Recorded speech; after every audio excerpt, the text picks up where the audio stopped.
Welcome to The Explainer. Today, we're doing something a little different. We're not just learning English, we're actually charting a course.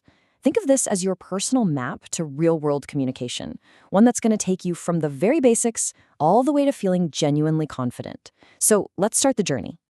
I mean, what if learning a language wasn't just about memorizing a bunch of rules? What if it was more like a grand adventure, a quest with a really clear destination? Well, this explainer is your map. It's here to guide you from just simple greetings to navigating pretty much any conversation that comes your way. You know, every great adventure has a starting point. And for us, that means building a super solid foundation. We're going to start by laying down the essential blocks for connecting with other people. This is the groundwork that literally everything else will be built on. So we're going to begin with the 3 pillars of any first encounter. First, showing you're curious by asking questions. Second, sharing a little bit about yourself. And third, mastering those simple greetings that, open the door to a real conversation. These are your absolute first steps. Now, this slide shows the 2 main tools we all use to talk about our lives.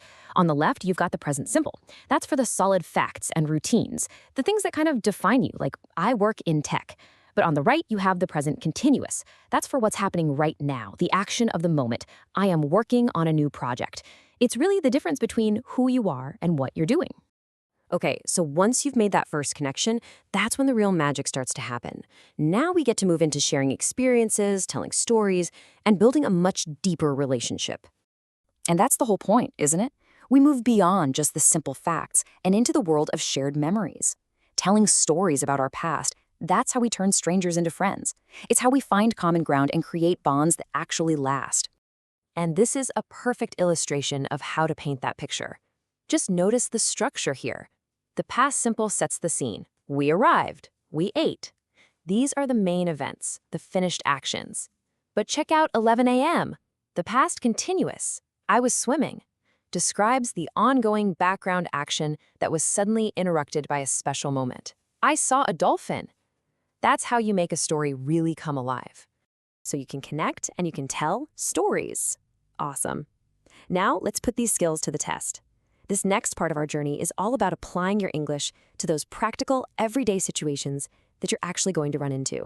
We're going to focus on 3 really critical areas of life: how you handle your money and go shopping, how you organize your social life and make plans with friends, and, of course, how you navigate all your responsibilities at work.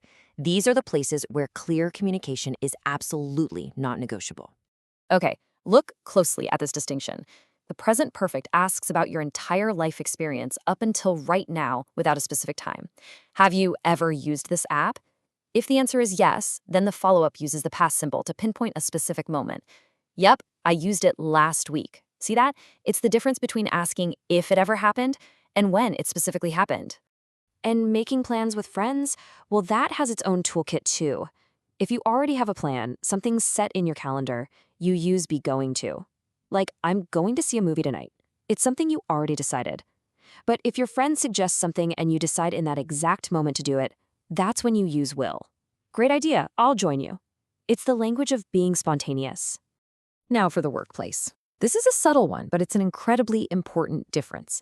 Must often comes from inside you. It's a personal feeling of duty. I must finish this report. But have to is usually about an external rule, a law you didn't make. I have to wear a uniform. Knowing which one to use really shows you have a strong command of professional English. We've really journeyed from basic greetings all the way to complex workplace stuff. So after all that, let's just step back for a second and look at the powerful and practical toolkit that you've put together along the way. So the biggest takeaway here is that you haven't just memorized a bunch of grammar rules, you've actually built a practical toolkit. You now have the tools to build connections, tell engaging stories, manage daily life, and navigate your career with so much more confidence.